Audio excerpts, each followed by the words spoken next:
আমি ব্রাজিলের সাপোর্টার না হলেও আজ থেকে রাফিনহাকে মন থেকে ভালোবাসি। কারণ আমাদের প্রিয় স্পাইডারম্যান যখন হাজারো কষ্ট আর অপেক্ষার পরও তার স্বপ্নের ক্লাব বার্সেলোনায় আসতে পারেনি, তখন রাফিনহা তার সেই স্বপ্নটাকে ভুলে যায়নি। বার্সেলোনার বিপক্ষে পেনাল্টি থেকে গোল করার পর নিজের আনন্দের জন্য নয়, আমাদের স্পাইডারম্যানকে সম্মান জানাতেই করল তার সেই আইকনিক গোল সেলিব্রেশন।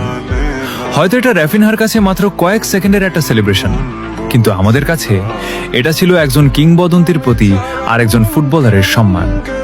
আমি ব্রাজিলের সাপোর্টার না হলেও আজ থেকে রাফিনহাকে মন থেকে ভালোবাসি।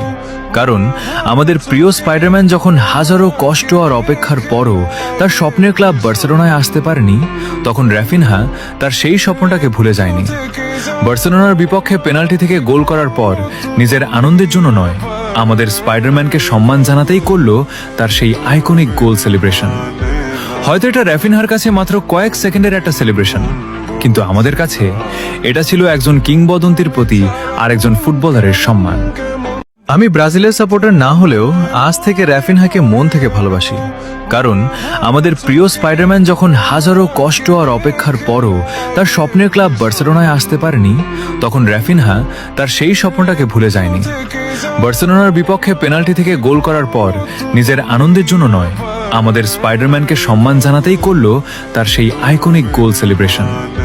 হয়তো এটা রাফিনহার কাছে মাত্র কয়েক সেকেন্ডের একটা সেলিব্রেশন, কিন্তু আমাদের কাছে এটা ছিল একজন কিংবদন্তির প্রতি আরেকজন ফুটবলারের সম্মান। আমি ব্রাজিলের সাপোর্টার না হলেও আজ থেকে রাফিনহাকে মন থেকে ভালোবাসি। কারণ আমাদের প্রিয় স্পাইডারম্যান যখন হাজারো কষ্ট আর অপেক্ষার পরও তার স্বপ্নের ক্লাব বার্সেলোনায় আসতে পারেনি, তখন রাফিনহা তার সেই স্বপ্নটাকে ভুলে যায়নি। বার্সেলোনার বিপক্ষে পেনাল্টি থেকে গোল করার পর নিজের আনন্দের জন্য নয়, আমাদের স্পাইডারম্যানকে সম্মান জানাতেই করল তার সেই আইকনিক গোল সেলিব্রেশন। হয়তো এটা রাফিনহার কাছে মাত্র কয়েক সেকেন্ডের একটা সেলিব্রেশন, কিন্তু আমাদের কাছে এটা ছিল একজন কিংবদন্তির প্রতি আরেকজন ফুটবলারের সম্মান।